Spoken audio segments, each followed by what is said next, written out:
Hi, Dr. Andes. This is my final exam presentation for ELED 330 Spring 17 semester. Funds of identity and the cultural capital that students bring to them. So there's many factors that play into a child's self-identity, whether it's their history, their social aspects, or even their own culture. I'm a firm believer, as well as Vygotsky, that students' families and communities are valuable assets to their education. Their families and their communities are what they go home to every day when they leave the school building, and this is what is going to instill in them their values of education. So all those factors like history, social, and cultural lead to creating a student's identity.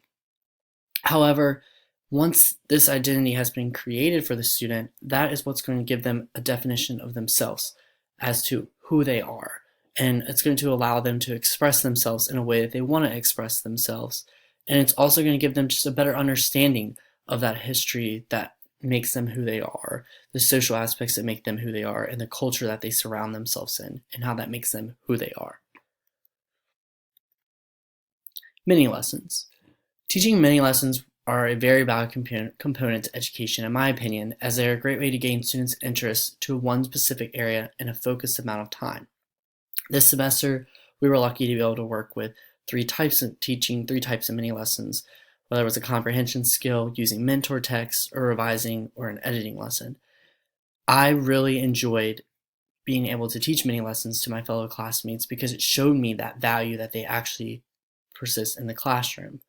So I taught, for comprehension, I taught a lesson on questioning the author, kind of doing like a Q&A lesson with the author.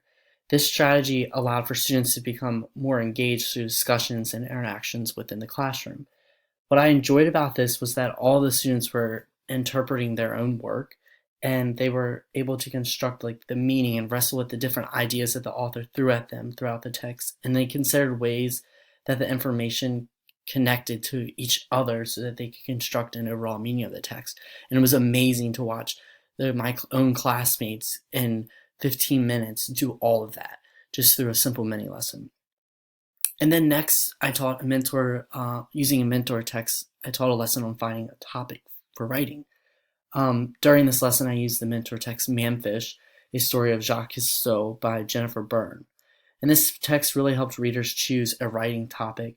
And what I enjoyed about it was that students were able to use both their prior and newly learned knowledge actively with a set of mentor texts. These texts really helped the students keep the thoughts flowing in a focused direction throughout the lesson. And I really saw how a piece of literature could really be of aid to students when finding a topic for a text. And then finally, I was able to teach a revising lesson on finding better fit word choices for students in their writing. And if anything, this semester has taught me that revision and editing are two very important areas for students to practice. The many lessons that were developed around allowing students to work with both their peers and teachers to make sure that their writing was just right.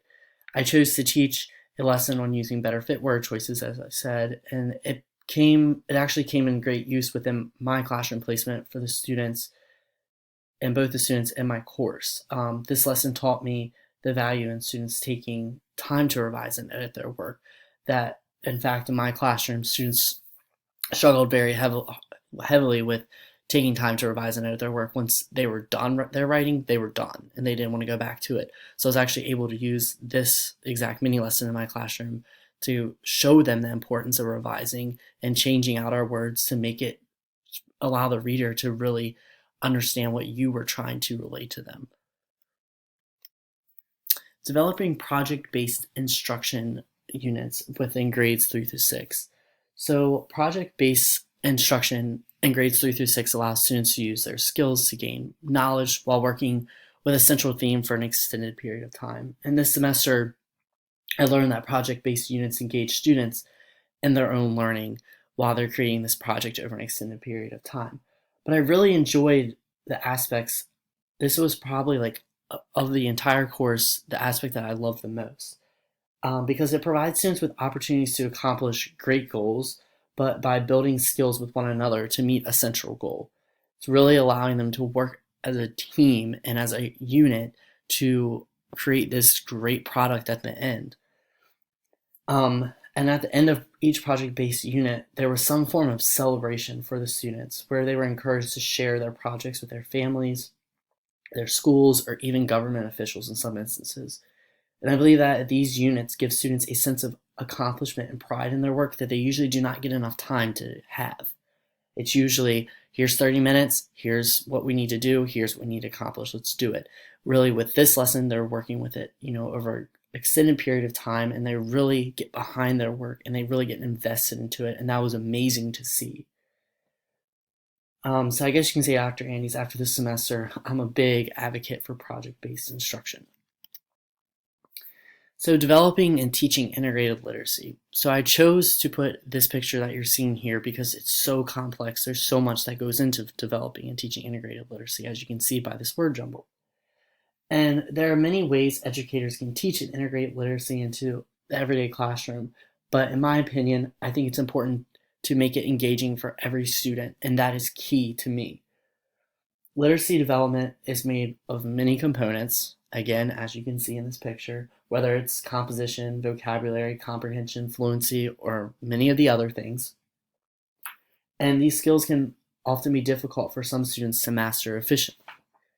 But this course has taught me that there are so many ways to teach these topics to students. And in short, this semester has left me with many valuable techniques to both effectively develop and teach integrated literacy into my classroom. With guidance from teachers and other individuals in the classroom, students can read and compose great literacy together. Thank you for a great semester, Dr. Andes.